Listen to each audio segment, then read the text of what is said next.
Well, it's a new day. Yes, it is on the ZNT Wrestling Show. Thank you again for all for your patience. Real life always is it seems to be getting in our way lately. This is a long time coming, but we could not move forward in our podcasting lives without at least addressing this or I almost called it a pay-per-view. That's not what this is. Without addressing this episode of Saturday Night's Main Event, because we have to say goodbye to a childhood hero. Yeah, we know we are extremely late to the party, but at the same time, it's kind of good that we waited a few weeks for things to kind of sort of calm down because what an uproar John Cena's last match ended up being. But before we get into that, I think it's very important to note I know we've kind of neglected the retros the past few months, and we Yeah. do 100% plan on getting back on those. And we are very excited to find out that all the pay-per-views have migrated to Netflix, Thank where the they belong. ever loving Lord. I All was so WWE happy. content should be on Netflix, if you ask me. Oh, It was such a thrill. Like they didn't announce this, they kind of made it a surprise. How nice it was to wake up New Year's Day and find out the pay-per-views are actually heading to Netflix at a very fast pace. It was a bunch yes. of random ones on the first, and today they added all WrestleManias and all Royal Rumbles. I wouldn't be Well, surprised if they were tomorrow they they were added all all the already Survivor there. Series and SummerSlams. They were all already there. Every single one. Survivor Series, Crown Jewel, Elimination Chamber, Fully Loaded. Armageddon is on there, so we can review that show when it comes up. And for the 2006, I do want to. We are gonna fucking finish 2006. I'm not kidding you. We will. Yes. I'm counting on that. We Um, are. We're not going to divert from the plan. Just timing.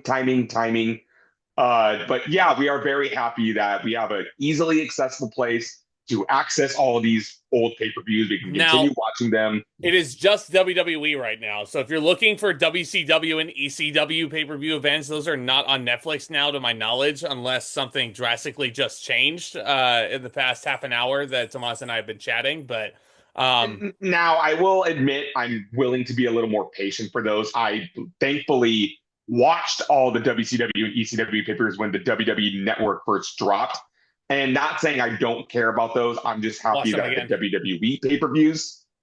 We gotta Uh, watch. We gotta watch Fall Brawl 1998 to review the worst War Games match of all time. well, you know what? When that pay-per-view becomes available, I will gladly. I would love to watch that shit. But yeah, just a little update there. But we are here to talk about John Cena's last match. I feel like that's what most of 2025 has really revolved around. It was on my Yes. 30th birthday in 2024 at Money in the Bank, where John Cena announced that 2025 would be his last year as an active in-ring competitor. Yep. Very tough pill to swallow, and it has been such a roller coaster experiencing John Cena's final year. Now, I'm going to say this right now. I don't want to be a negative Nancy. I don't want to sit here and just dwell on what didn't work, what should have been. They should have did this. They should have done that. That was a bad decision. It is what it is. And I was able to, just look on the bright side of everything. John Cena did a lot with his last year. Could it have Hmm. been yet or better? Yes. Could it have been worse? Absolutely. I'm not going to sit here and dwell on the what ifs, what could have been, what should have been. It is what it is. And everybody is entitled to their opinion on how they felt about John Cena's retirement run. Nothing they could have done in 2025 can take away the the over 20 years that John Cena has No. provided endless hours of moments, entertainment. I remember all of John Cena's career Yeah. from the ruthless aggression moment, his debut in 2002, all the way to his last match, all of his big pay-per-views. I remember vividly every single one of his 17 world championship run of wins. I remember where I was when all of those mostly happened, and the ones I didn't witness, I still remember where I was in my life. Um, Yeah. he Just has just like, been, yeah, yeah, just like the previous generation, like my father would tell me about Hulk Hogan, I'm gonna tell my kids my memories about John Cena. And yeah, he has solidified a piece of real estate on pro wrestling's Mount Rushmore. Nobody else can take that away from him. Absolutely, he deserves his spot there, and he deserves his due. Damn it. Yeah. All right. Yeah. All And right. you also think about not only what John Cena has done for the business, look at all the people he worked with over the years. Your Kurt Angles, your CM Punks, your Randy Ortons, your AJ Styleses. I don't think those people's careers would have elevated to the place they've been if it wasn't for John Cena. No. Those people that I just listed are probably my favorite John Cena rivalries, just to Hmm. name a few off the top of my head. And I would love to sit here all night and just talk about John Cena memories, every single championship he won, every Oh, single I'd love match he to. won, You every could single, dedicate a whole podcast to it, honestly. yeah. And you think about who he's wrestled, who he's feuded with, it's really a who's who in WWE. Um, I, yeah, his greatest rival to me is Edge. Oh, I know a lot of he people always say, will be. He always will yeah, be. a lot of people say CM Punk. Some people say AJ Styles. Some people say Kurt Angle, which that is a very valid argument. To me, it's Edge. I think I Yeah. have the most memories of not only enjoying the feud of John Cena and Edge, but just how much the feud with John Cena made me hate Edge.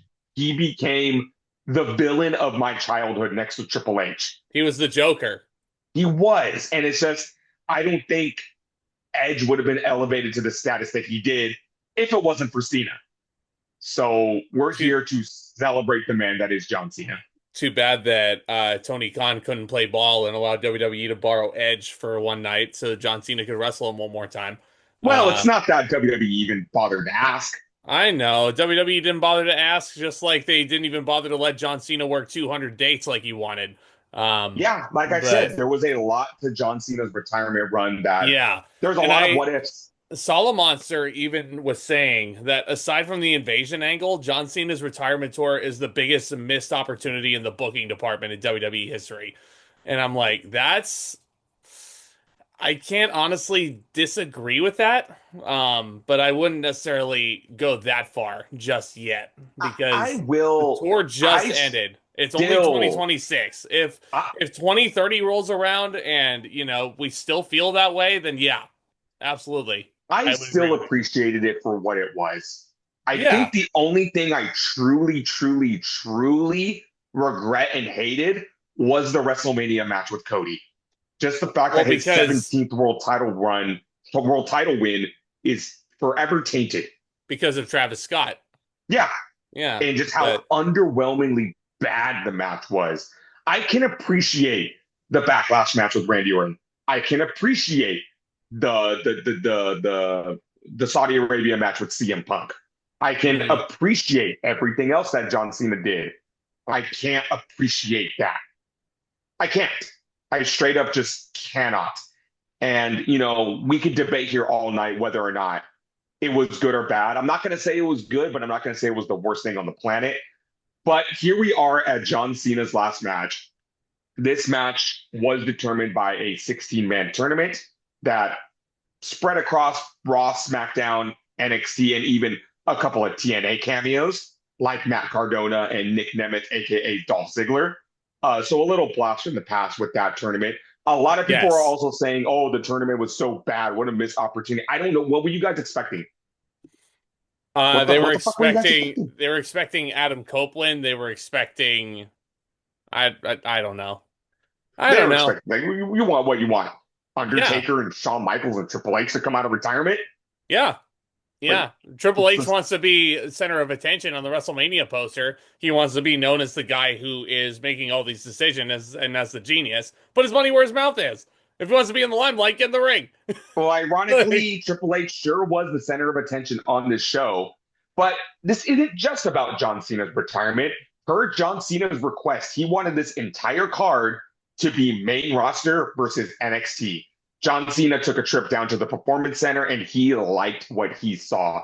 He saw so yeah. much talent in the future of WWE that he wanted his final match to be about the future of WWE. And you look at this card, we have some interesting matchups here leading to John Cena's last match, Oh my God, do including we? this one, which on paper was such an awesome idea, but I have some issues with this. We have the WWE champion Cody Rhodes taking on the NXT champion Oba Femi. This match was put together kind of last second, where Oba Femi and Ricky Saints were going to face each other for the NXT championship. And it was announced that the winner of said match would face Cody Rhodes at Saturday night's main event. And this was Oba a Femi, deadline. This was a yeah, deadline. this was at deadline. And Oba Femi regained the NXT championship against Ricky Saints. And he was slotted in this match to A face with Cody. shocker. And A shocker, because I thought for sure that we were going to get Ricky Saints' first main roster appearance against his good friend Cody. yeah, and And it would have made a lot of sense. that started that whole domino effect of AEW, please free up Ricky Starks. Like, please do that. Yeah, And but that was the catalyst for it. But hey, I'm not sitting here complaining, because Oba Femi, if you watch this guy on NXT, he's only 27. He's only been in the business for 3 years, but you could have sworn he was born for this. This yeah, guy, if I'm going to use a term that the children use, this guy has infinite aura. he does. Seriously, like, his entrance is awesome. His presentation is unreal. Like, I think his nickname is the Ruler, right? Yeah, He's the Ruler, yeah. And he comes out and he's doing the little, he's got like, swagger. he's like a freaking, like, he's a freaking video game villain. That's what he is. He's walking around like Bowser down to the ring to take on Cody. And I mean, from what I saw between these two, this guy, I mean, if Cody and Roman are the two faces of now, like, if I were to pick two faces for the future, Oba Femi would be one of them. He Yeah. would be in one of those spots, because So this guy's got everything. He's got all the tools. I think this show accomplished exactly what it needed to do. And if you're just somebody who casually watches the product, if you're just somebody that's only in tune with the big angles, you don't pay attention to NXT, you don't watch NXT, and you see Oba Femi for the first time, he fucking delivered. And if Cody's job was to make this guy look like a monster made out of gold, he accomplished that with flying colors. Of course he did. Yeah. This match, so it's champion versus champion, so it's non-title. Obviously, neither belt is going to be up for grabs here.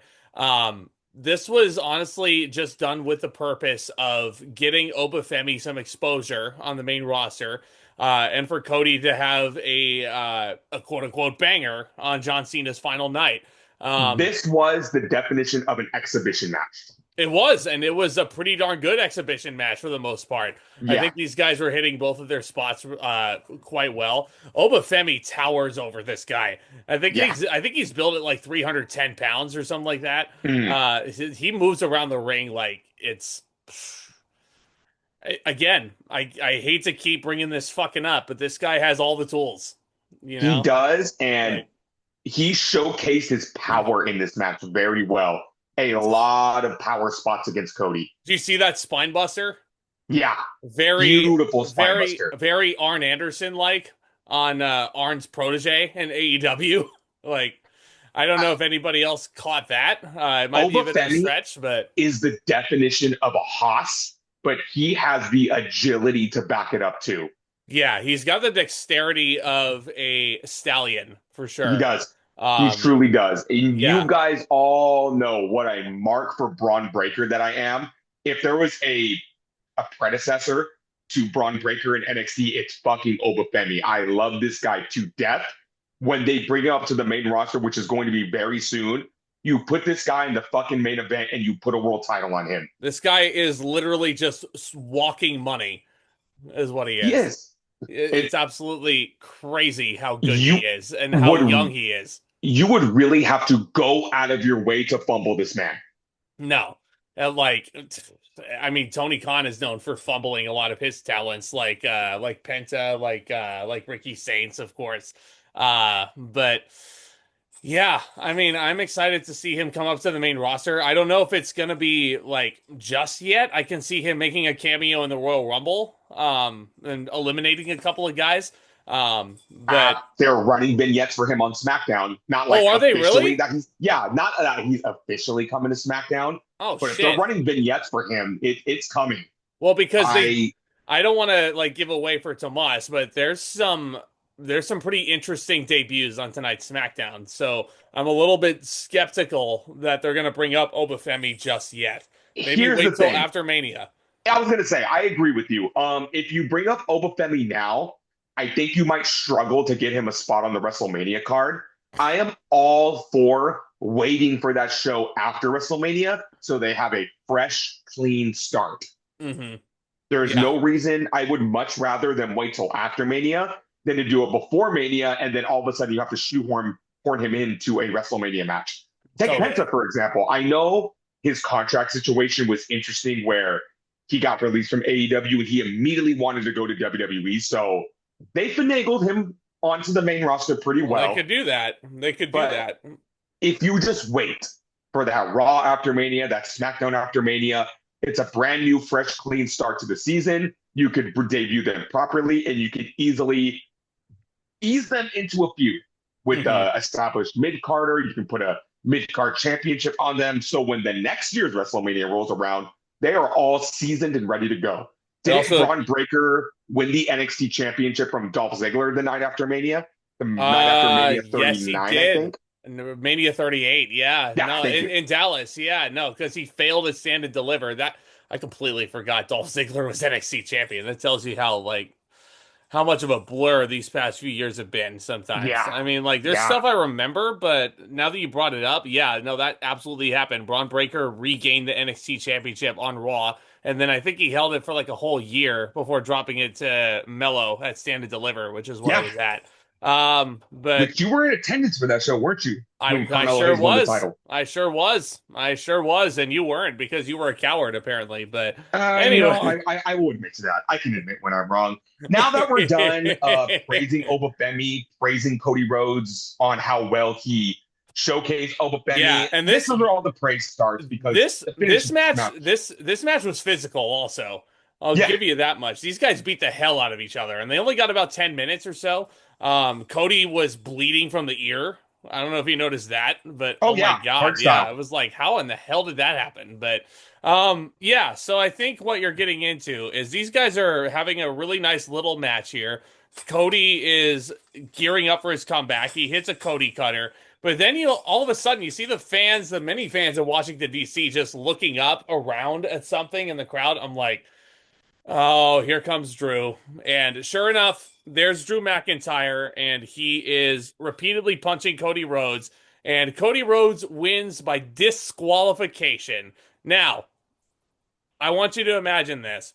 The reason why this DQ finish happened is because booking this show, they did not want either Cody versus Oba. They wanted neither one of these guys to lose clean.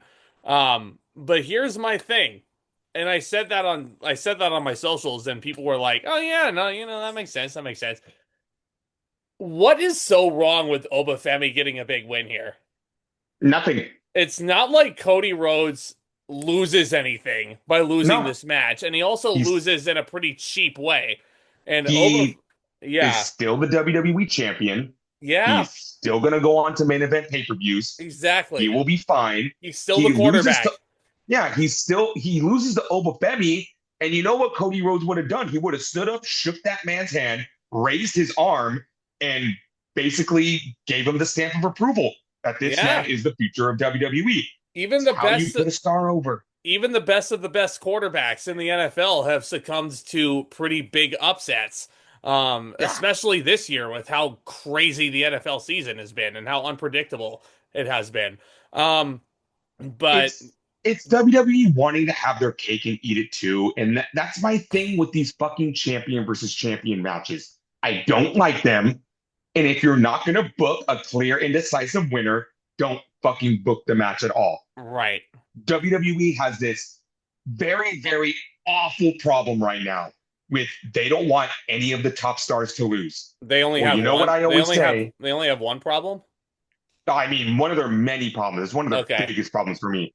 But you know what my motto is? In pro wrestling, there needs to be a winner and there needs to be a loser. I'm Yep. not saying disqualification finishes or count out finishes can never happen.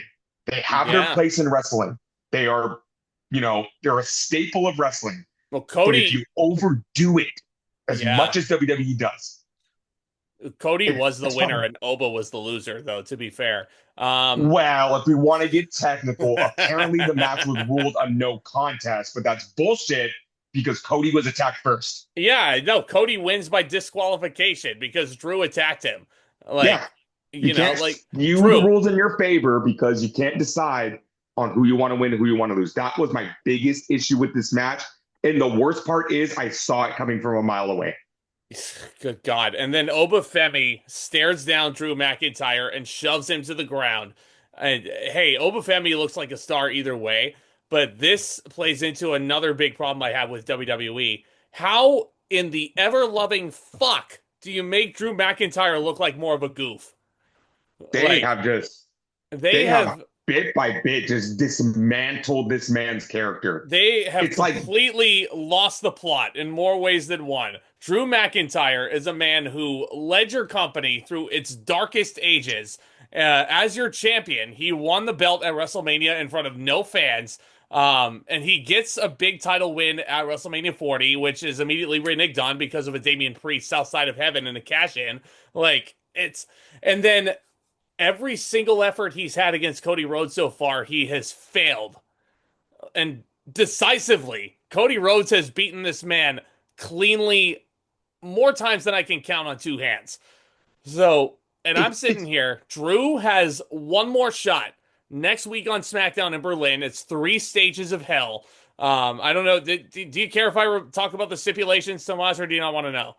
I want to know the stipulations. Also, Okay, I didn't realize that match wasn't until next week. I it's thought it next was week. tonight. It's next week. So the first fall is a regular wrestling match. The Of course it second is. the second fall is false count anywhere, and the third fall is a steel cage match.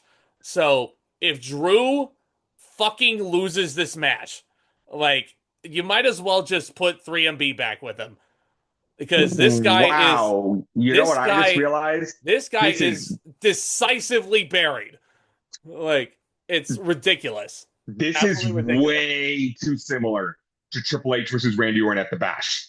Way too similar. And if they book it the same way, that's just fucking lazy. Like I swear to God, if the first fall is Drew McIntyre beating Cody to death with a steel chair and then just claymoring him on the outside and pinning him, like we're gonna have a fucking problem. Yeah, yeah, but I mean, at the same time, you also have a fatal four-way match in NXT where Ethan Page wins the same exact way as Backlash 2007, where he falls on another superstar. Like, Well, who books NXT well, Shawn Michaels, but who books and who WWE? Triple H. and who was involved in the finish of that fatal four way? Well, Shawn Michaels. So what's your point? Exactly. Well, Triple H might Triple be H. booking the same Triple H was fucking match booked he in was that. in.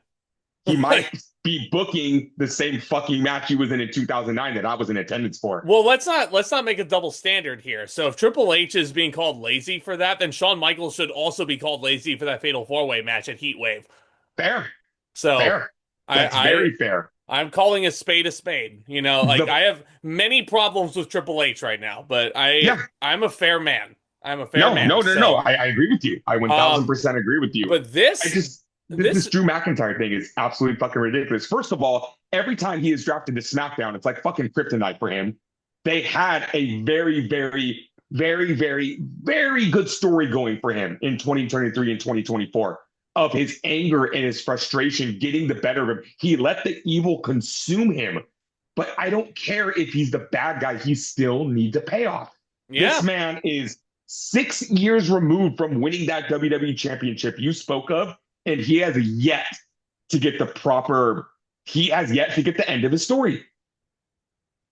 And ridiculous, it's right? just, it's like you want to book him as the big baddie on SmackDown. I get it. But he's not a big baddie anymore if he's going to lose to Cody in one match, and he's going to lose to Cody again, and he's going to get beat up by Cody a third time. He I loses at WrestlePalooza. He loses at Saturday Night's Main Event. If he does not win the championship next week, and I know this is a bold prediction, if he does not win the championship next week, he is cooked. He I is absolutely 100% cooked. I can't disagree with you, and I do think he's going to lose. because you also have Braun Breaker and CM Punk on Raw for the World Heavyweight Championship, which Braun Breaker should absolutely fucking win.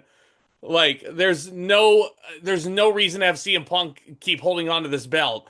Like, you do not wait to crown Braun Breaker until the Royal Rumble. You don't wait to crown him until WrestleMania. Do not wait to crown him until next year's Survivor Series. Put the belt on that fucker right fucking now. Like, will And WWE do two big title changes in the span of a week? I don't know. I say, why the fuck not? Why the fuck I not? say, why the fuck not Exactly. at this point? Exactly. So Triple H, take risks. Your New Year's resolution should be to not play it fucking safe like you did this past year.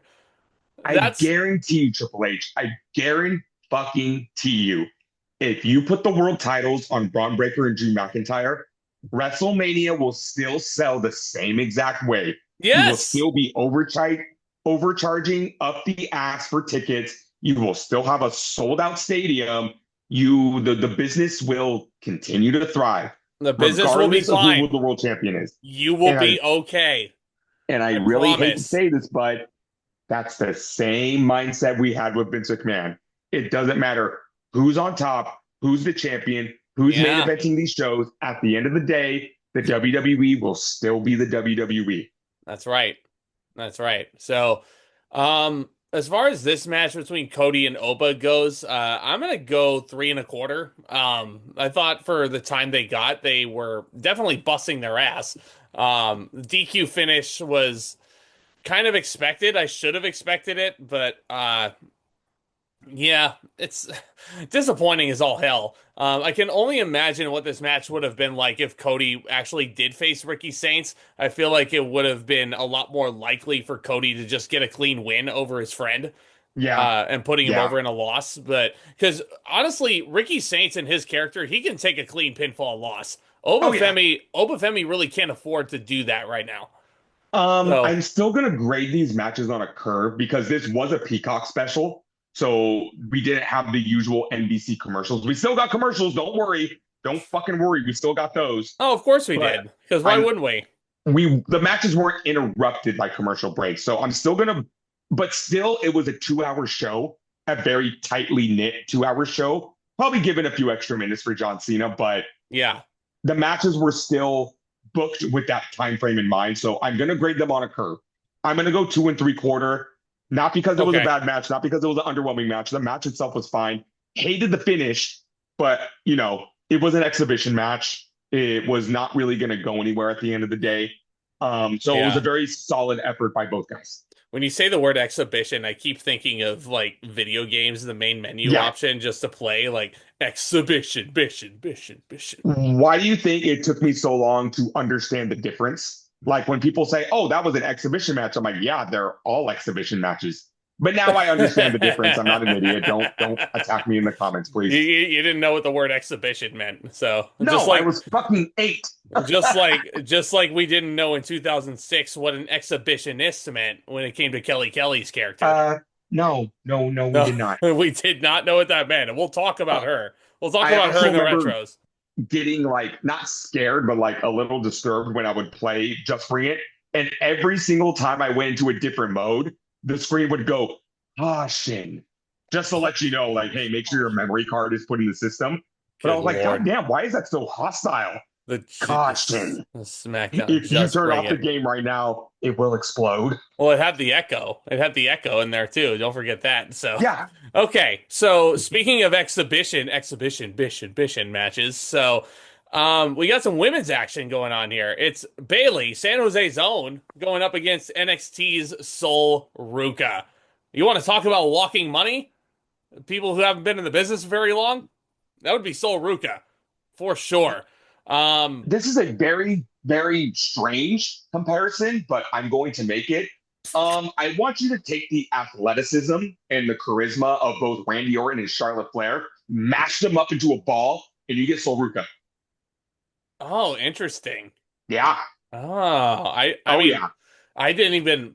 I mean, that's a massive compliment for sure. I don't know if Randy Orton's the person I would think of to compare with Sol Ruca, but um, regardless, she is accompanied to the ring by Zarya, who's been her tag team partner for a while. Bayley is accompanied by Lyra Valkyria, who, boy, I mean, after a feud with Becky Lynch and after she lost the Women's Intercontinental Championship, has really not been doing a whole lot of note lately, huh?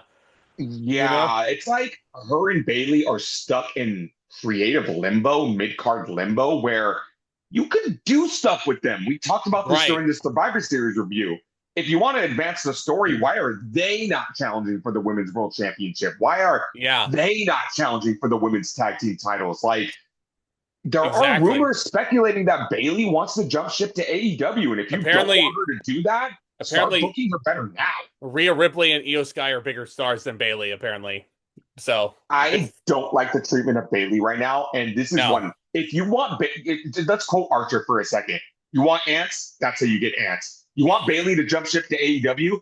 That's how you get Bayley to jump ship to AEW. that's right. That's right. So So start treating don't, her better now. yeah, please do that. Otherwise, she's going to be on the future endeavored list sooner rather than later. Yeah. Um, And no. I disagree. I think she would pull a Cody and she would ask for her release. And she oh, would want to go and make a name for herself outside WWE. And she 1000% can. You don't want yeah. to lose that Triple H? Start treating her better now. So Well, I when mean, contract negotiations start coming up, she wants to resign. she'd be a huge name on the indies, and she would come to work BTW shows so fucking fast. Yeah, Like, oh my I God. could see her doing that. I could see her having some fun in the indies before. This is one of those instances where I would agree AEW would be the landing spot for her. Yeah. 1000%. And that it Uh, really comes down to if she would get released, would she even get a chance to go into indies? Because you know damn well Tony Khan would be knocking down her front door with the contract in hand good saying, God. come on. Take all of my money. Yeah, You can have 14 belts. Mercedes had 13. You can get yeah, 14.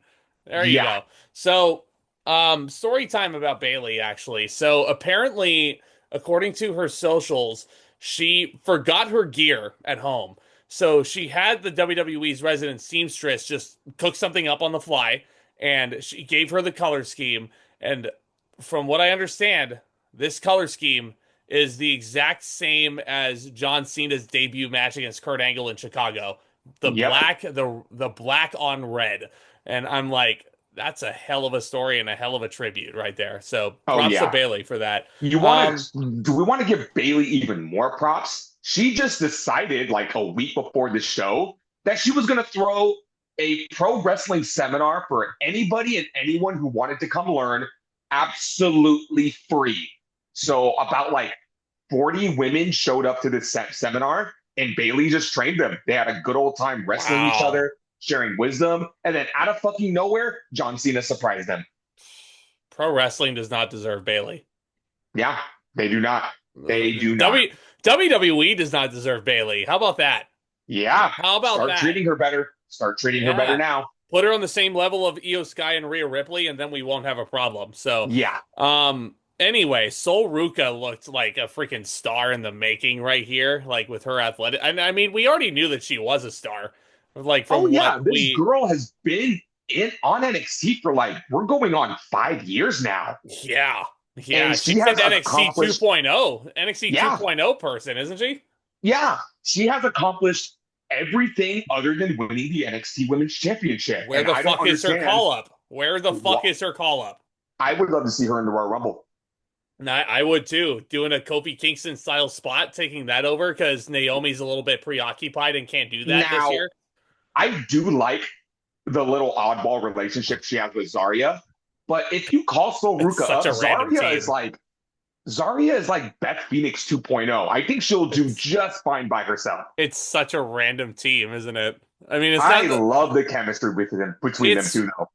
believe me though, it's not the most egregious random tag team that I've ever seen in my life. We'll get to that in the We're next gonna match. butt heads on that because what We you're talking will. about, I have had so much fun watching I them. don't give a shit. I don't give a shit. We'll talk about that. What But do you mean you don't give a shit? I So don't they put on good matches and that doesn't matter?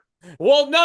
I mean, I don't like. I mean, I thought we were gonna, like still going on about the tag team we're going to talk about next, but yeah, Sol We Ruca and are. Zarya. Yeah, no, I mean, hey, they're a good tandem. I was thinking of AJ Styles and Dragon Lee. No, So I'm we'll talking get to about them. AJ Styles and Dragon Lee. They were a Oh, very, very, very fun tag team to watch. but And just it's because you don't agree with the pairing does not detract from the point that they have been having banger matches on Raw. Tell me their match with the New Day wasn't great. we are Tell me. getting. I Tell mean, me. I mean, No, tell me. it Tell me was, their it match with the New Day wasn't fucking awesome. It was, but we're getting way too ahead of ourselves here. We're still talking about Sol Ruca and Bayley. I will rant about that in the next match, I guess. So, um, Sol Ruca does like a cartwheel thing. She flips over the top rope onto Bayley, which looks so fucking impressive. Oh, the Bayley, athleticism in this match. Like, Bayley yeah. made Sol Ruca look like $1 million. Sol Ruca also has my favorite finisher in all of wrestling right now, and nobody can convince me that it's anything else. The Soul Snatcher is the best fucking finishing move of all time. Ooh, I'm It going to is put you on the so spot great. right now. What's better, the Soul Snatcher or the Eclipse? Soul Snatcher for sure.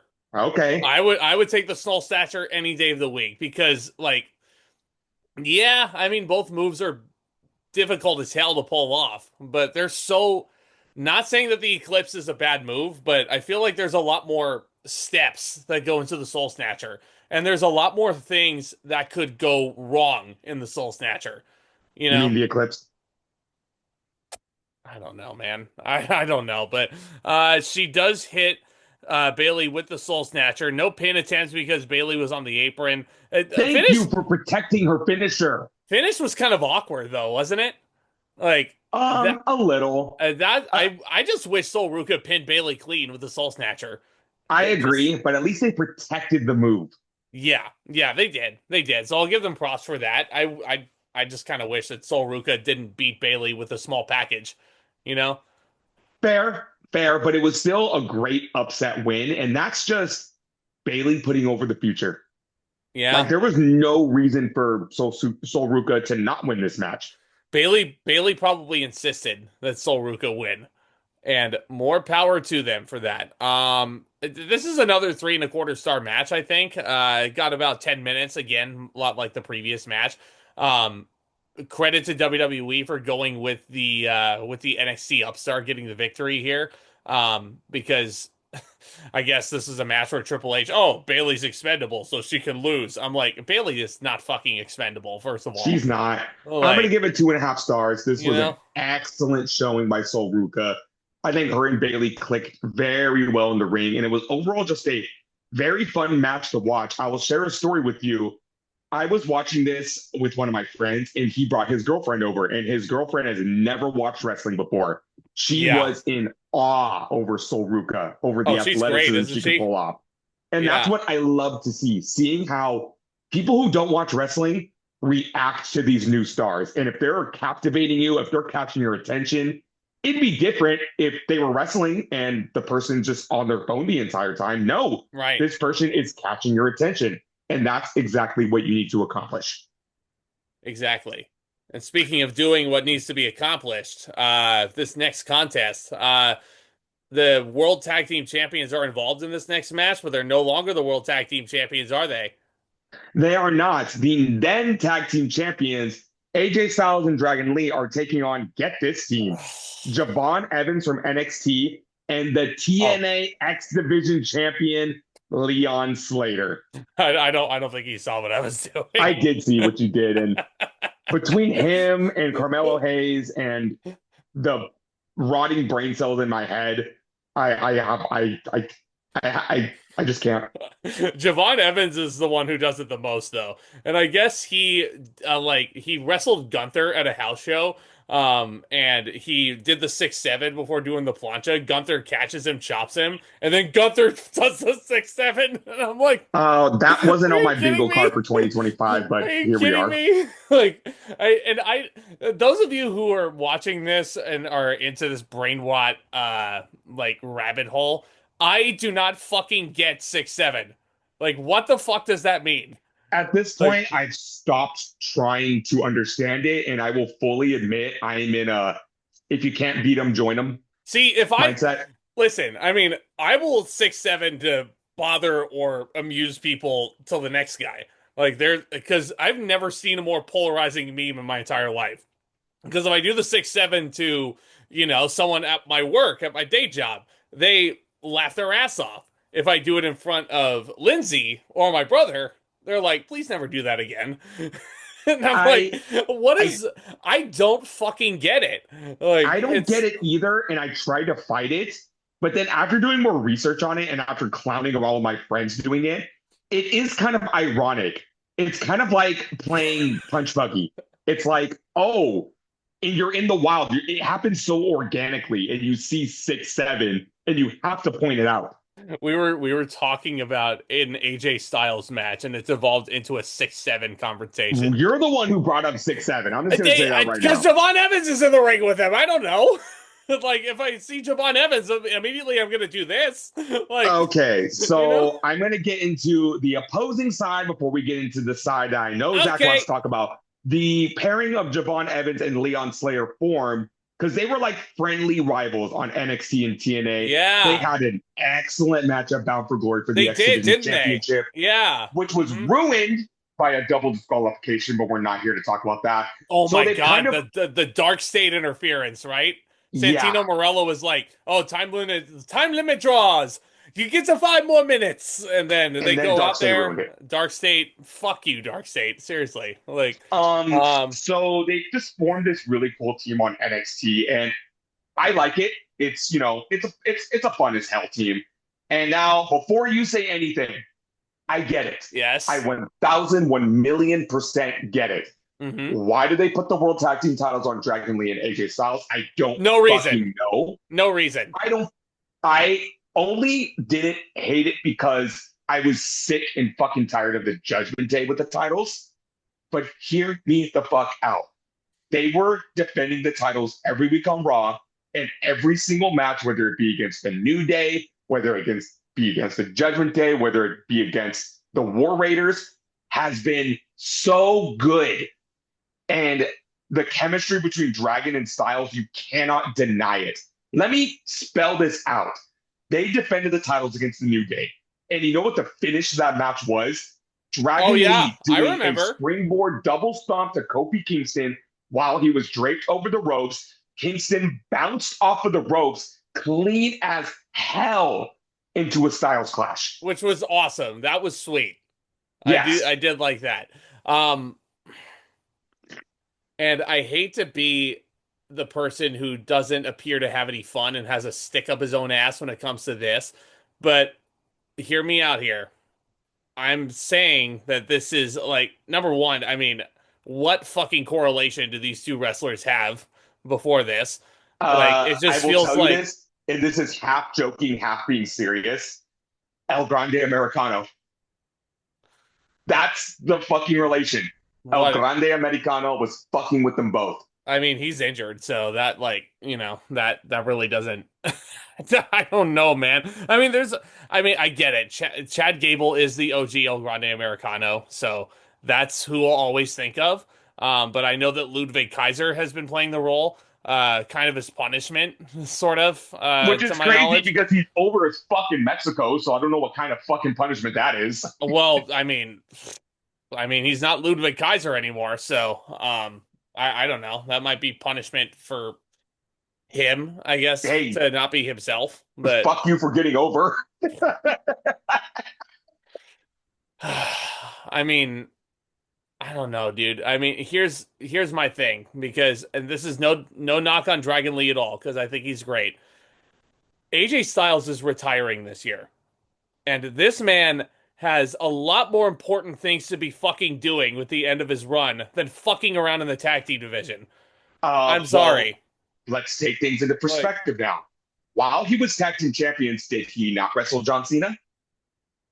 no, he did. He did. But And that was because there and was no story and the fans were asking for it. They were begging for AJ to do something of but they note. still wrestled. And They, this show is what, 3 weeks old at this point? yeah. Dragon and Styles aren't the tag team champions anymore. Good. It's done and over with. So Good. my question to you is, if AJ Styles wasn't doing that, what would you rather him be doing? He already feuded with Dom. There is no room for I Styles right mean, now in the current world title picture. There was really nothing for him to do. yeah. I mean, I Like, hear it's what you're done and over with. saying. It's a little Yeah. blip in his career. And they had I, some fun as fuck yeah. tag team matches. And this match was also fun as fuck. It was. It sure was. AJ I Styles was mean, don't get me wrestling in wrong. a I want to see AJ Styles versus Leon Slater one-on-one in a TNA ring, but dude. fucking hell, come on, WWE, throw us a goddamn bone. AJ Styles' final year has to include him wrestling at a big TNA show like Slammiversary and Bound for Glory. That is Please. that is one of my bold predictions. I think we're gonna get a TNA pay-per-view match with AJ Styles on it in his final year. Like AJ So, Styles showed up at Slammiversary this past year and endorsed Leon Slater, fresh off of his X Division title win off of Moose. and now he's gonna take the X Division title from him. Watch. No, no, he's not actually. No. This was I fun. just said it to bug you, but yeah, This no, was one of those 40 moves a minute matches. yeah, Blinking, you missed it. Poor AJ Styles. I mean, even the best wrestlers in the world like have their Yeah. moments where they mess up. AJ goes for the phenomenal forearm, and this poor man just slips off the top rope. And this guy looked frustrated as hell that he couldn't get the move off. So Um, two things about that. Number one, AJ Styles has to be the only wrestler on this planet that even when he botches, he makes it look good. yeah, Like this yeah. man knows exactly. Like his mind, his brain must be wired differently because every time, the very few times I've seen this man botch, he knows exactly how to fall. And AJ Styles is like a cat. He always lands on his feet. You will Yes, never he see is. this guy break his fucking neck on a botch I should because have he won't named allow it. I should have named my cat AJ then. He All should right. have. I And should have, number yeah. two, I'm surprised you didn't bring up the obvious joke. Let me guess, that was a callback to the Lucha ropes. The Lucha ropes? Story time, and you'll know what it is when I bring it up. Over WrestleMania weekend in 2015, I want to say, AJ Styles wrestled 3 nights in a row with the Young Bucks. They were in a series of 6-man tag team They matches. were? They wrestled Friday night, Saturday night, and Sunday night. When did Or they do that? this was like back in 2015. It might not have been WrestleMania weekend. So on night one, AJ Styles goes for the phenomenal forearm and he botches it, slips off the ropes, and he doesn't connect with the move.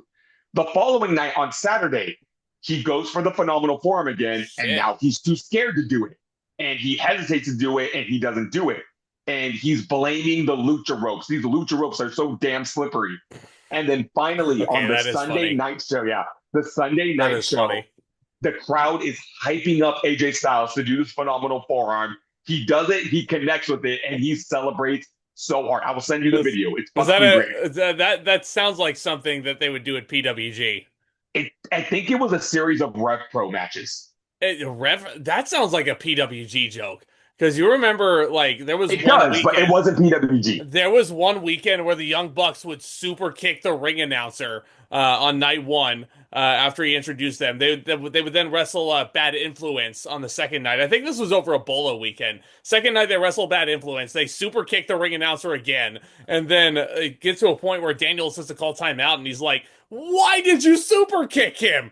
And it turns out all four guys then beat up the ring announcer, and then on the third night in a in a fucking awesome spot. Adam Cole is wrestling with the Bucks in a 6-man tag team match, and the announcer announces the Bucks again. Adam Cole holds onto the announcer. Announcer moves out of the way. Bucks super kick Cole, and then the announcer double clotheslines him. I think I've seen that clip before. Yeah, but no, I just sent you the video right now. When Okay, we're done, perfect. Please look at it. You're gonna appreciate it. I Okay, could have swore you knew about this joke. We I we we have don't. talked about this before. Uh, I don't remember off the top of my head, so I apologize. But AJ slips on the top rope, unfortunately, and then he eventually catches his bearings. He hits Leon Slater with a vicious looking power bomb. Actually, it looks very snug, and then he hits him with the Styles Clash for the 3 count. The Bouncy Boys looks good. I mean that should be their tag team name now, the Bouncy Boys. And AJ and Dragon Lee, yeah, I mean, they're not the tag team champions anymore. I'm glad AJ was the one that got the pin. I'm gonna give it 3 1/4 once again. It feels like I'm kind of repeating myself. I sound like a broken record, but again, they only got like 7 minutes, so I can't Uh, really like hmm. I'll give it it. 2 3/4. It was a very fun sprint though. It was Yeah, a it was a very fun very sprint. fun. This was a very fun showcase of the NXT stars. Like, if you Yes. like what you saw, if you like Javon Evans, if you like Leon Slater, if you like Sol Ruca, hopefully this encourages people to check out NXT. Yeah, and Javon Evans is again another future star in the making for sure. Okay, so before we get into probably one of the most biggest emotional gut punches of our wrestling fan Oh, lives. sorry to Um, interrupt you, but yeah. this makes a lot more sense now. This was a weekend of Shakara shows. Oh, Shakara. Oh man, I freaking forgot about that promotion. Oh my gosh. Yeah, Yeah. so that makes sense now because Shakara was Wow. also very well known for the hijinks. Man, I gotta go back and watch some old Shakara stuff because I know Oh, I that's would where I know fucking that's where love. Brody Lee got his start. I'm pretty That's sure. where Claudio Castagnoli got his start. Hmm. As get So this, he was Red Ant of the Ant Colony. Get this, there was Red Ant, Green Ant, and Pink Ant. this sounds like Power Ranger stable. Yeah, that's basically what it was. I'm Man. sorry. I interrupted your train of No, thought. that's okay. That's Back to okay. John Cena. Okay, so there's something very, very, very sad that I got to discuss. The Miz is not in John Cena's retirement tour at all. Yeah, and that's a Um, fucking crime. yeah, no, he comes out and he's fucking livid. He's on the microphone. He is actually wearing the same gear that he wore when he beat John Cena in the main event of WrestleMania 27. Miz gets so much fucking credit for that little tiny bit of storytelling and a throwaway bit. That is beautiful attention to detail. And you So, know what? I really hate to admit it. You can talk all the shit you want about that main event at WrestleMania. It still doesn't change the fact that The Miz won. The Miz won after he got his fucking bell rung on that clothesline off the guardrail. Oh, you know what? Like, There's a lot of reasons why I don't go back and watch WrestleMania 27. That spot is very hard to watch. God, yeah, And if you've Miz. never seen it, The Miz tackles John Cena off of the barricade, and they both Other, go other, other fucking. way around. Other way Oh, around. Cena tackled Miz. Cena tackled Miz, and Miz landed right on his fucking head, and the back of his head hit the concrete. They And both like, take a nasty fucking spill on concrete. oh my God, Like, I yeah, it don't was recommend you go and watch brutal. it because you can hear it, and it's It, fucking gross. it was brutal. And ever since that night, the Miz has always had my utmost respect. Yeah, He goes out there and he says that, it's the Miz had two shots in this last time is now tournament, and he failed both times. R-Truth, Ron Cena comes out wearing, his childhood heroes merch I on his was final night. fully prepared for them to have a match right then and there because it would have fed into the bit of you want to wrestle Cena so bad. Well, he's Cena. Yeah, yeah, he's Ron Cena, exactly. But R-Truth is basically accusing the Miz of messing with Nick Aldis's balls in the tumbler to get himself a second spot, and he took away the spot of somebody who was going to be in the tournament. Miz takes the ball from R-Truth, he opens it, and he says the name, Tomas. Say it with me. Joe Joe Hendry. Hendry. Say his name, and he appears. Ladies and gentlemen, please welcome WWE's newest signee. Yes, Joe Mm-hmm. Hendry is a full fledged member of the WWE roster now. And I think this was their way of introducing Joe Hendry to the world. In case you didn't watch the Royal Rumble, in case you didn't watch WrestleMania, in case you haven't been keeping up with Oh, NXT, trust Joe me. Hendry. I feel like people know who Joe Hendry is just because of the memes. Oh yeah, but at the Like, same time, this was very good exposure for him, and this was a good way to be like, Joe Hendry's here to stay. Like definitely. he's still in NXT, which is very strange. Apparently, the USA Network personally requested Joe Hendry to be on SmackDown last week, so this guy's money. Oh. And you And know and what? he sure was. He wrestled Miz in a Miracle on 34th Street fight. And he did it all while singing a song that bashed the Miz having tiny balls. And I'm And you know like, what? Couldn't happen to a nicer guy. Joe Hendry is one of the nicest people on the planet. yeah, I've had the pleasure of meeting this man, and he deserves every single bit of success that comes his way. Joe He is Hendry, Joe the Hen humblest man on earth, and more people need to be like Joe Hendry. I need a WrestleMania ending with Joe Hendry holding a world title. That will make me the happiest man on the planet. Like, it's because Joe Hendry deserves the whole world. you Is know? Joe Hendry the greatest professional wrestler on the Oh planet? No, no, he's not. no. But you know what? I don't fucking care. He He makes me smile. He makes me laugh. and he's gonna make WWE a shit ton of money as well. Oh yeah. Which, as we know, TKO loves when somebody makes them money. Hence, with Jey Uso winning the Royal Rumble last year, you never Joe know. Hendry, he has that Sami Zayn, Bryan Danielson aura to him, where it's Yeah, like, yeah, he may not. I mean, that's crazy comparing to Danielson. I guess Danielson's yeah. not a good. They're both great No, wrestlers, but I that's just think that is a Hendry is in totally that category of the. Does he look like a main event star? No, but we don't fucking care. We love him and we want to see him on top. That's totally a fair comparison, I think. And with as Yeah. viral of a movement as Joe Hendry could have in the future, he and Ron Cena hit Miz with a 10 knuckle shuffle, and he in an unofficial match pins the Miz after a standing ovation chokeslam. R-Truth acted as a special guest referee. Joe Hendry has officially beaten the Miz in a sanctioned match on Saturday Night's Main Event. There we go. Um, Beautiful. I'll give it. Also, more credit to The Miz. The Miz over the years has always been WWE's gatekeeper. Mhm. Like, if you're going to come into the WWE and you're from like the indie scene, there's not a better first opponent than The Miz. The The Miz has Miz. been there for 20 years now. He knows how the WWE system works like the back of his hand. He's the safest opponent you could ever wrestle, and Yeah. he's perfect to get somebody over. Go back to AJ Styles as one of his first matches in WWE. It was against The Miz. It was a really good match. And I remember AJ Styles backhanded The Miz so fucking hard that it Knock knocked some out one of teeth his out. teeth. Yeah. Yeah. And Styles respected The Miz and The Miz respected Styles. And somehow Miz lost $1 million tough enough to a guy named Daniel Puder. Yeah.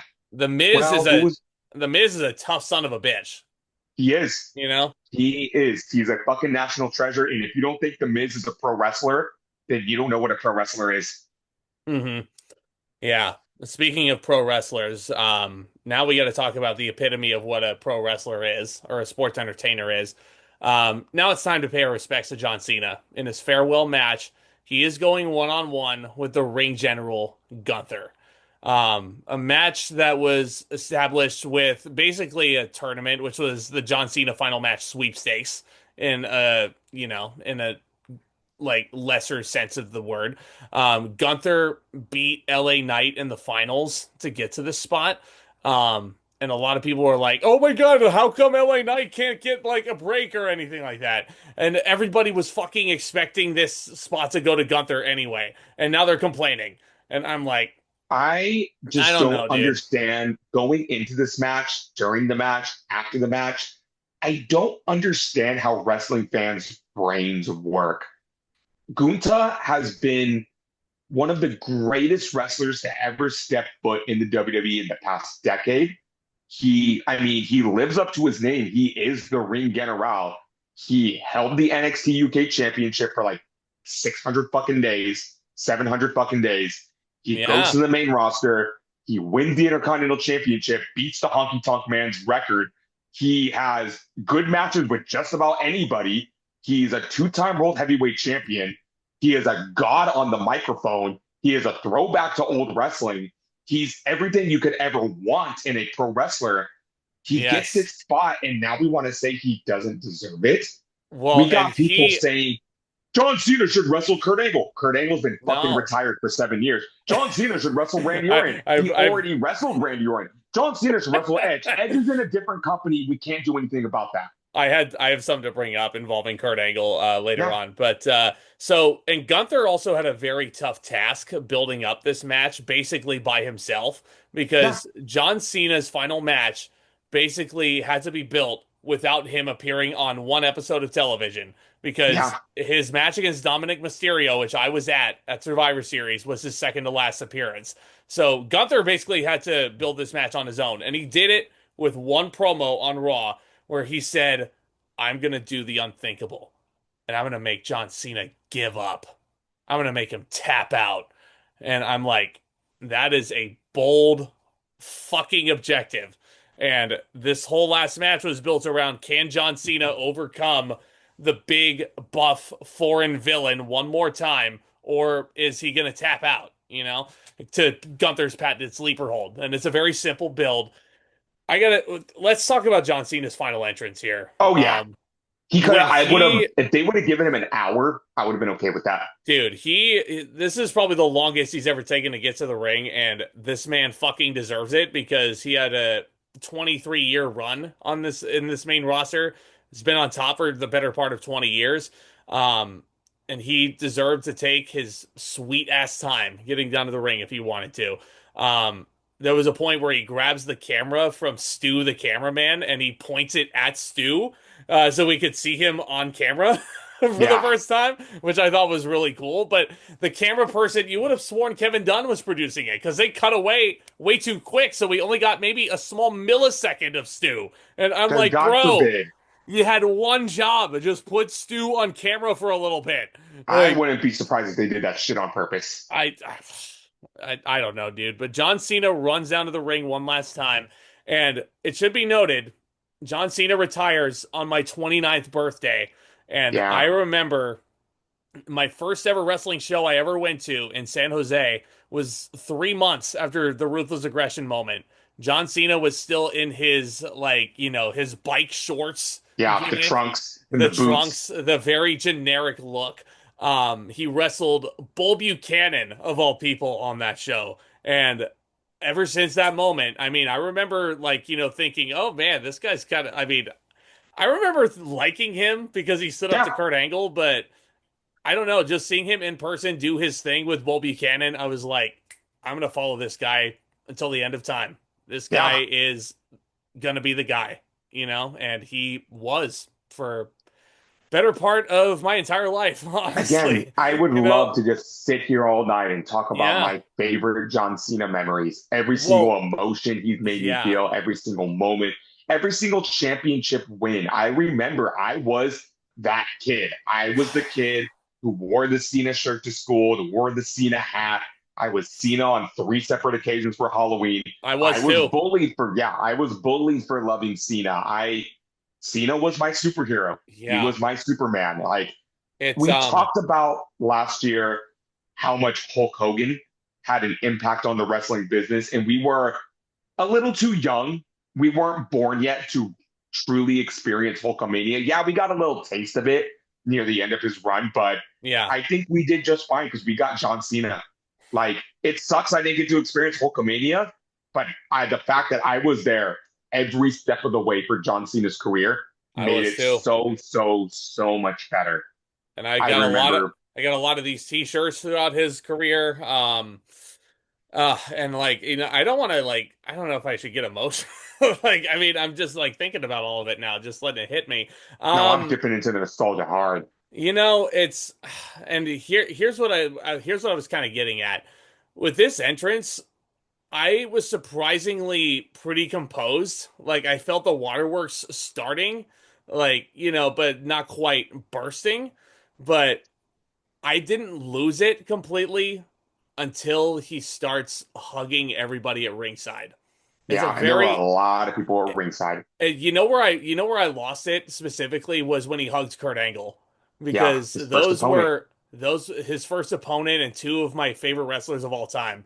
And now they're Yeah, both basically done. And he's hugging all these people like Rob Van Dam was there. Mark Henry was sitting in the front row, and thankfully Mark Henry was not wearing a salmon jacket this time. And I wanted Mark Henry to give Elias the salmon jacket to John Elias Cena. was there. Elias was there. Yeah, Which was like yeah, really sure. fucking They cool. only feuded for a cup of coffee, but some of Elias's most memorable moments were with John Cena. Yes. Both Yeah. WrestleMania 34 and 35 involved John Mm-hmm. Cena and Elias. Yeah. By the way, how's Ezekiel doing? Is he I still? Is his neck fucking broken? hell, I don't know. I mean, and and ironically enough, sitting next to Elijah was Kevin Owens. Yeah, Man, I'm like, Kevin Owens must have like had a huge argument with that man and be like, I was gonna hey, say what like happened to your friend? What happened to your friend? yeah, what happened to Yeah. your brother? Like, And shit, if I was Elias, I'd probably like go to fucking jail for strangling Kevin. I was like, did you break my fucking brother's neck? I lost it pretty good when he hugged KO also because I'm like, who the fuck knows if KO is going back into the ring with his neck problems? Um, God, dude, I'm like, God, I'm sitting here and it's just like kind of all coming back to me, And Sami Zayn was Oh there with yeah. his son. Um, And Lillian Garcia was there to announce John Cena for his final match. I And she remember. was getting emotional. Like, I don't remember if it was the summer of '07 or the summer of '08, but I remember one particular summer, every single night after everybody went to bed, I sat on the computer and I looked up every single John Cena match I could find. man. And And there were because it was like '07 when my Cena fandom like hit its peak and where I was like, this is my fucking guy. there were I mean, and thinking back to 2007 and how hated this guy was for how much he was shoved down people's throats, and fans like us who've stuck by him since our Yeah. childhoods, now we're seeing everybody fucking cheer for him. And I'm like, this is incredible validation. And the fact that he's standing there and his opponent is getting the fuck you insert name here treatment, that was surreal in of itself. And there were loud It fuck you Gunther chants. Yeah, if Like, there's two more things I want about Cena before we get into this match, it's number one, did Cena get on my nerves throughout the years? Absolutely, he did. Did he get to a point where even I was saying, okay, man, let's ease it up a little? Yes. But I can confidently sit here and say, I never turned my back on him. no, I never did I either. never chanted Cena sucks. I never sang the John Cena sucks song, even though it was kind of catchy and it I was a mean, little endearing after a while. admittedly, I did, but that was only because I was like, hey, It was if the Kurt if Angle effect. if I can chant "You suck" at Kurt Angle, I can chant "John Cena sucks" to this one. Yeah. Like, And one more thing I will say, and I think this really sums up how important John Cena is to me. And if people want to question where I put him in my pecking order, when it comes to in ring ability, Shawn Michaels is the greatest of all time. yeah, The Rock got me into pro wrestling, but John Cena was my childhood. From 8 years old until I was like mid 20s, John yeah, Cena was there the entire time. The Rock left for Hollywood. Shawn Michaels retired in 2010. In some way, sort of fashion, John Cena was there the entire time. yeah. Cena could do this his whole life if he wanted to, and if it was up to him, he probably would do it his entire life until he Yeah. is in the ground.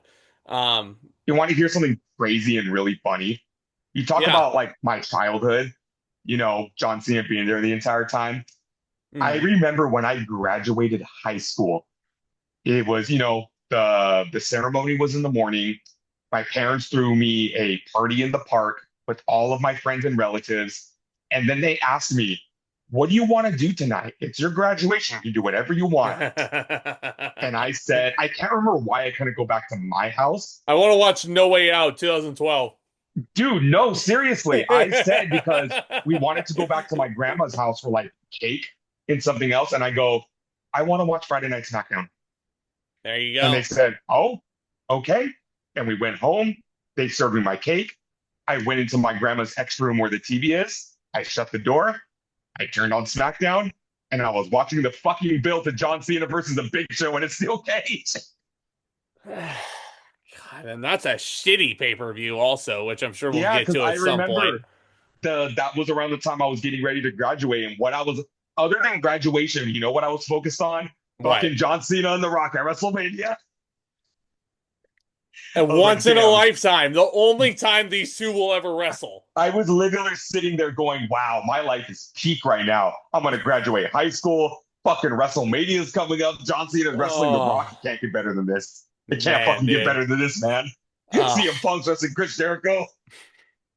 And that'll probably happen again at some point if rumors are to be believed about Chris But Jericho. yeah, I just Um, wanted to sneak in another Cena memory there. Of course, yeah, and I'm sure again we could dedicate a whole podcast to John Cena memories and like ranking them. That might actually be a fun idea. Let us know in the comments if you want to hear that.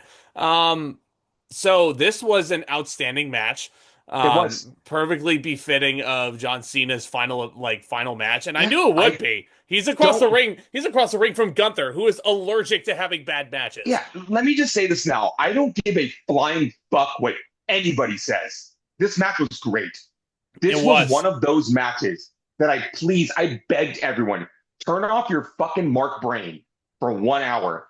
and just enjoy the ride. And I enjoyed the ride. You know what? If you want to break the match down to its fundamentals, yes, there was finisher span. Yes, Gunther did a lot of chops. Yes, there were a lot of wrestles. I don't give a fuck. This It was was a very good match. And it was John Cena being John Cena. The fans were actually chanting Super Cena at this man, Yeah. which I thought was awesome. And Cena, hits an attitude adjustment very early on for a near fall. Because of course Gunther was going to kick out of the least protected finisher of all time. And Cena, here's something that you should notice about this match if we go back and rewatch it. This is a quintessential John Cena performance because it really encapsulates everything about who he is. He is very passionate about the business, maybe except for the finish, actually. That I might renege on that later, but he is very passionate about the business, and he has the way of connecting with the crowd that nobody else does. Because Oh yeah, probably since Hulk Hogan. even during his entrance, he was looking at the fans. He was like, "Are you ready? No, real Yeah. talk. Are you ready for this?"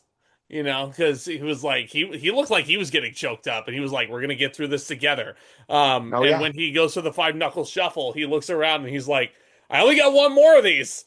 I can only do one more." And the loudest "you can't see me's" ever when he hits that move. We're on this retirement tour. They actually brawl on the outside as well.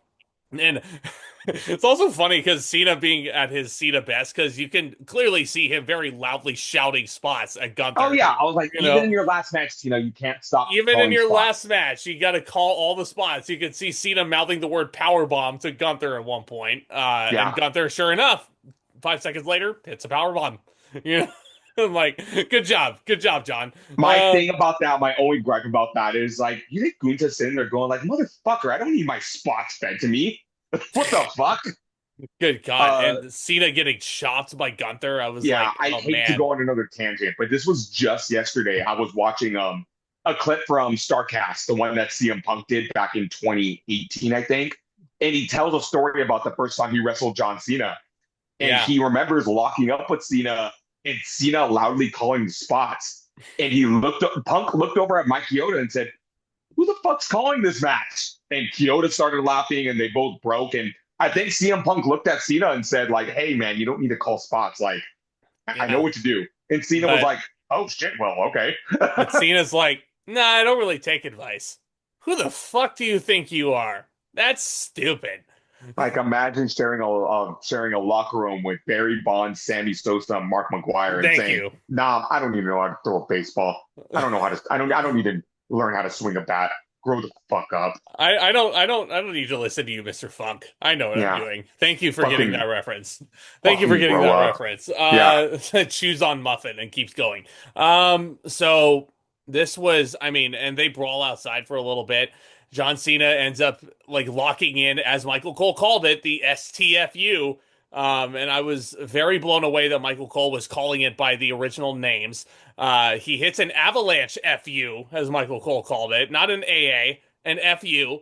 And Okay, I'm he did like, not say that. yes, he did. He He called it an did? FU. He called Shit, I he think called I the do move need to an go back and FU. rewatch the match then. Yeah, he called his submission the STFU. I do remember that. I do You remember know? that. And I'm like, God damn, what kind of world are we living in here? Because the fact that John Cena named his finisher the FU as a parody of Brock Lesnar, whose finisher is the F5, when they were feuding in the build to Backlash 2003, I for love that. And I still for remember the promo where Cena For said, John Cena's first world title shot on pay-per-view, by the way, was in and 2003. I still remember the promo where Cena was sitting in the wheelchair with his broken leg because he was injured prior to the pay per view and he had to build the whole pay per view from a fucking wheelchair. Like Lesnar wrote him off of TV, but Cena was still cutting the promos. And I remember the line he said, "You call yours the F5, well mine's the FU." I'm like, oh shit, Cena Yeah. with the bars. And Gunther, of course, keeps kicking out, and Gunther just keeps being the Austrian Terminator. And eventually, he does lock in his patented sleeper hold. Wait, hold on. There's one spot we forgot, which was Okay. tremendous. Yeah. Gunther goes to the outside and goes for a power bomb through the announce table. Cena has one last mega attitude adjustment left in him and slams Gunther Yeah, through he the announce did. table. And Gunther took a very impressive bump. He Yes, went he did. tailbone first through that announce table. Thank you. Thank you for reminding me of that. Yeah, and it was very akin to John Cena's classic match with Umaga at Royal Rumble Oh yeah, 2007, which we will talk about soon. yeah. We will Oh man, we will get into 2007 on the retros. I yeah. The promise. running I splash promise. across the announce tables that Umaga missed. Oh my god, I Yeah. rewatched that match for fun just a few weeks ago, and There god you damn, what a go. good match. One of Cena's best for sure. So Gunther locks in this damn sleeper, and John Cena keeps fighting out and fighting out and fighting out. His mantra is never give up. And then you do the classic spot where you drop the hand 3 times. If you drop 3 times, you're done. When the third hand goes up, Cena keeps it up and throws up one of these. He's like, I'm okay. And the This crowd, is yeah. where the emotion started pouring in for me. This is when the waterworks started for me because after Cena tried and tried and tried and could not get out of the sleeper, I remember tearing up, looking at the screen and just saying, mumbling out loud to myself, "It's okay, Cena. It's okay. Like you've done everything for us. You can let Hmm. go. It's okay. Like we're gonna And be okay. We're gonna be okay without you." And much, that's why yeah. I was okay with the Oh. finish. And much like Obi-Wan Kenobi kind of gave himself up to the Force and Darth Vader in A New Hope, John Cena's locked in the sleeper, and you could just see him start to smile, lightly taps out, and then you could see John Cena start crying when Gunther let go of the hold. Um, That's why I was okay with the finish. I yeah. was okay with it. And before we get into the aftermath of this, I just have to address this. I understand why people were so upset. Well, I what get does it. the shirt say? What does the I shirt get say? it. I get it. I fucking get it. Yeah. But this is professional wrestling. And in Yeah. professional wrestling, you don't always get the happy ending. No. No, you I don't. I fucking know that's his catchphrase. I know.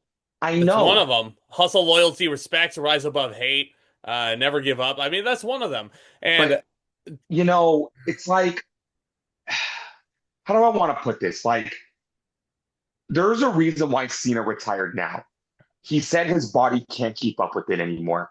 right. And this was kind of just him accepting that.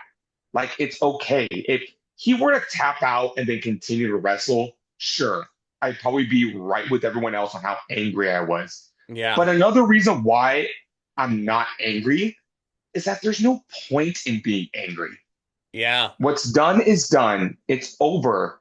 It does not take away everything else that John Cena has done for us in No. his career. I'm not going to waste energy, effort, myself on being angry about this. Yeah. I And this, choose to remember all the good times I had with John Cena. And if I'm yeah. going to allow this one moment to taint my entire childhood, I'm No. sorry. Maybe I'm just built different. I don't live life like that. I really don't.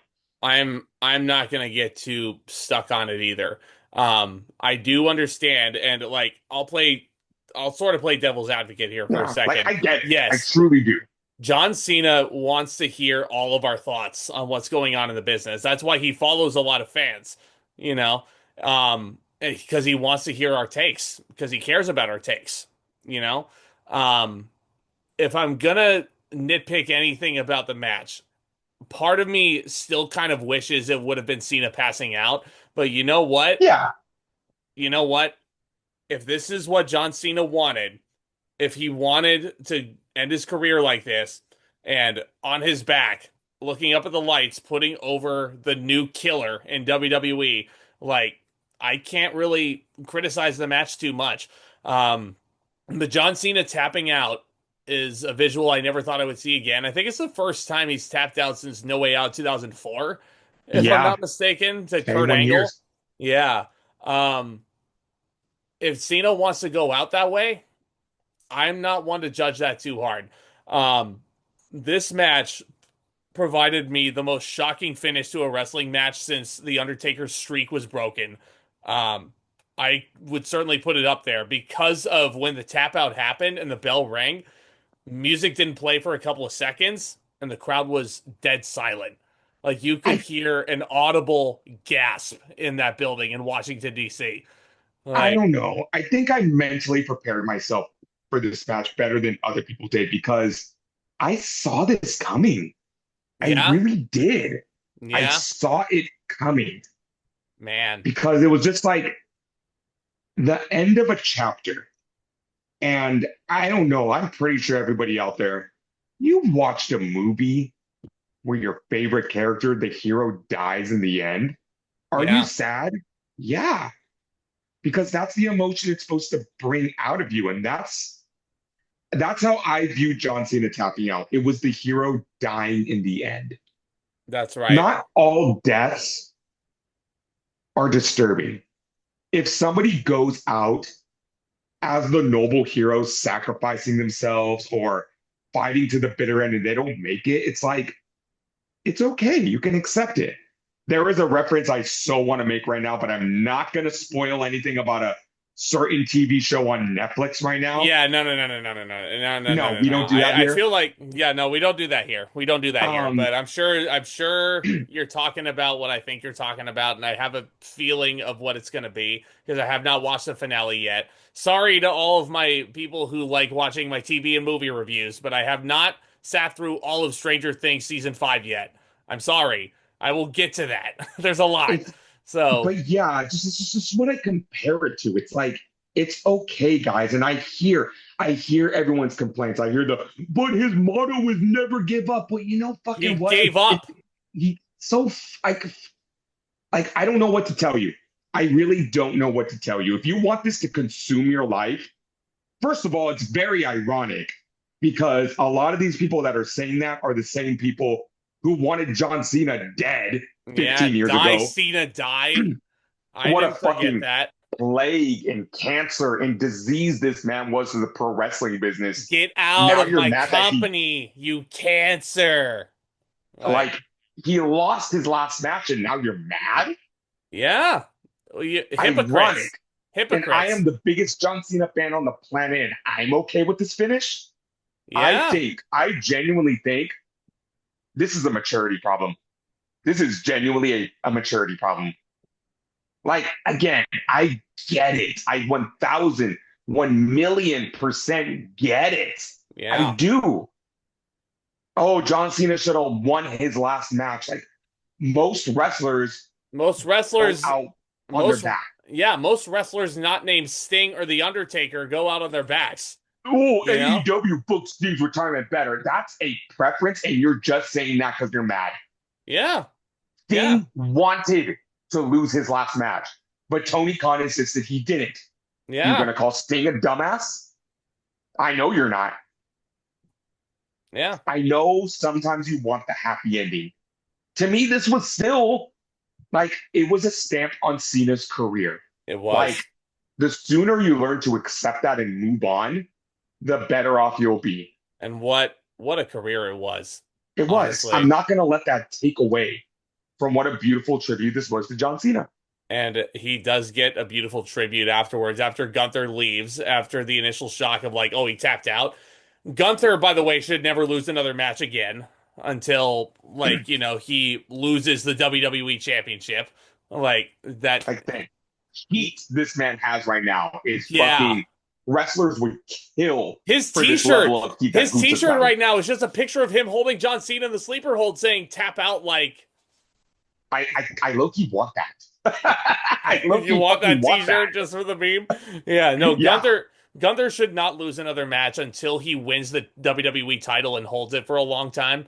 Um, that's just gonna be yeah. what it is. That's what it is. John Cena put over the next big killer on his way out, and he leaves his sneakers and his he doesn't take his jorts off and leave those in the Uh, ring. That would have been very I mean, I didn't want like Oscars John Cena to be completely buck naked yeah. as he left Good the Mike arena. brought that up, and I thought that was disturbing, but I also thought it was funny, and I was like, That would yeah, have been sure. funny. That John would have Cena been just stood funny. there fucking stripped naked right in the He middle of the takes ring. off his armbands as the fans are chanting bullshit. But not before the entire locker room comes out.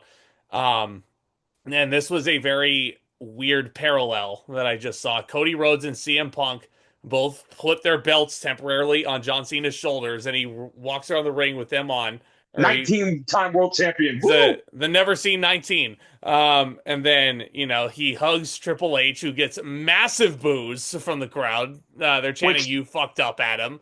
Uh, don't get me wrong, I'm all for right now. I am all I'm for it not too. defending Triple H. I'm just No, like, guys, it's not as big a deal as you're making it. I was a Triple H defender for a good while, but now I'm like, this guy kind of deserves everything he's fucking getting right now, especially if Now he look, wants to be as public with the fact that he is the puppet master right now. Like, he I'm deserves not everything he's getting. I'm not booing Triple H for this finish. I'm booing him for every single fucking other thing he's done. Yep. Yep. So, and then he hugs Cena and then he tells him to stay right there as they play a beautiful tribute package of John Cena's whole career.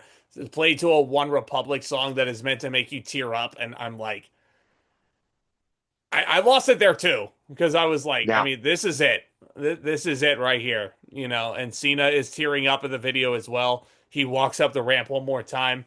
You give one more salute. And he says, "Thank you for letting me serve you these past 23 years. I love you.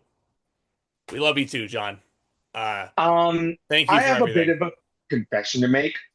Yeah, I haven't watched one episode of Raw, one episode of SmackDown, one episode of NXT since this show. And I do think I needed the time to just mentally, I mean, aside from the fact that I was busy as fuck, it's the holidays. yeah, I needed that time to mentally recover and kind of prepare for my life after John Cena. Like, this is the first time any of us of this generation between the years of 2002 and 2025 that we are watching a WWE without John Cena. yeah, And it's yeah. very just, I've had to come to terms with it. Me Um, too. It's I haven't, it's gonna be the first WrestleMania without John Cena on the roster. yeah, First Royal Rumble without John Cena on the roster. First Elimination Chamber. First SummerSlam. First everything. So, I talked about, I don't know if I have, but let me share this memory with you. mhm, There was a certain time in 2014 where I don't want to say I had my first existential crisis at 20 years old, mhm, but I think it was the moment for me where I felt like my innocence was truly stripped away, even as a young adult. I'll yeah, never forget it. I was commuting by bus to the school that I was going to. I was mhm, on this light rail train. This was 2 days after WrestleMania 30. And I mhm. just sat there going, The Undertaker streak is broken. The Ultimate Warrior died. What the Yeah, fuck? What the fuck, man? yeah. And it It's a really, lot. It's a it lot, was the isn't it? first time that pro wrestling made me go, I'm not going to be the same person after this. Not the level to that I'm feeling with John Cena right now, but that still feeling of this is uncharted territory. Yeah, I did watch World End, AEW World End. yeah. I think I'm just waiting for a fresh new start. I am going to tune into SmackDown tonight, so I can't even say the new year. I mean, yeah, it's the new year. The new year is a fresh new start for me to It's a new hop back day. into Yes, it. it Yeah, is. watch all the weeklies again, get myself back into pro wrestling mode. We're in fucking WrestleMania season. Can't wait. But I think I needed that little time for myself to Yeah. just accept the fact that John Cena's gone. Thank you, John, And I mean, he's for not everything. dead. Don't get me No, fucking I wrong. He's know. not dead. I know You he's can not still dead. enjoy him I in know he's not. movies. Yeah, I we can enjoy him in movies and Peacemaker. And Yes. he's signed an ambassador role with WWE, which has a lot of people questioning what his role might be in WWE next, which I thought he was never going to appear again. But no, apparently he is confirmed he could show back up on TV in a different light. And I am As a general curious to see what that manager, might be. I wouldn't be against that, if I I'm being wouldn't honest. either. But He retired the jorts. That he doesn't mean he can't wear a suit, you know? But I So, mean, hey man, Adam Pearce is hey, doing a phenomenal job as Raw he is. GM. He is. That wouldn't be cool to take away his job. The point is, I believe John when he says he's never going to fucking wrestle again. I've gotten my closure. Anybody who thinks that he's going to wrestle at Mania or at the Royal Rumble, you are just digging yourselves into a deeper hole of depression. John Yeah, Cena is not coming back. I saw some crazy takes the night of and the day after. One guy was convinced Cena's coming back to get his win back from Gunther. I'm like, are you fucking No, of high? course not. Of course he's fucking not. But This match against Gunther, I'm gonna give it 4 stars. I loved it. I'm going 4.5. I Okay. I thought you were going higher, but this I wanted to give it 5, but I'm like at the same time I'm like I know this is a TV match. It got 23 minutes. It was the perfect exemplification of who John Cena was. Maybe aside from giving up at the end, but you know what? That's neither here nor there. I'm not going to complain about it too much. But guys, that's been the ZNT Wrestling Show for John Cena's final match. We will miss him for sure. But we still have a lot of John Cena to talk about in the retros, which we will get back into. We will finish the 2006 year. We will get into 2007, which was a very Yeah. heavy John Cena year of him on top until he gets injured with that torn pectoral muscle. We will cover AEW World End. I do have some things I want to say about that show, believe it or not. The Okay, Royal all Rumble right. is coming up at the end of the month, and we will Yes. be right on the right into the current stuff. Don't worry, just because John Cena's career is over doesn't mean our career is over. We're gonna keep No. trucking along. We're heading into WrestleMania season. This is probably the first WrestleMania season I'm heading into where I'm actually more nervous than I am excited. Yeah. Because Well, last year's WrestleMania was a big fucking pile of doggy doo doo. well, And it's in Vegas again, you so and we might get a repeat. you and I might be hanging out over WrestleMania weekend, so there might be some fun stuff to do there. Oh yeah. We're not gonna go to Vegas or anything because We wish we yes, could. we We wish we fucking wish we could. we wish we could. Fuck you, TKO. But anyway, thank you so much again for tuning in and for continuing to support the content. We really do appreciate it, guys. Commence that back talk. Let us know some of your favorite John Cena memories in the comments as well. Yeah, talk to you guys soon. You can't see us anymore on this pod.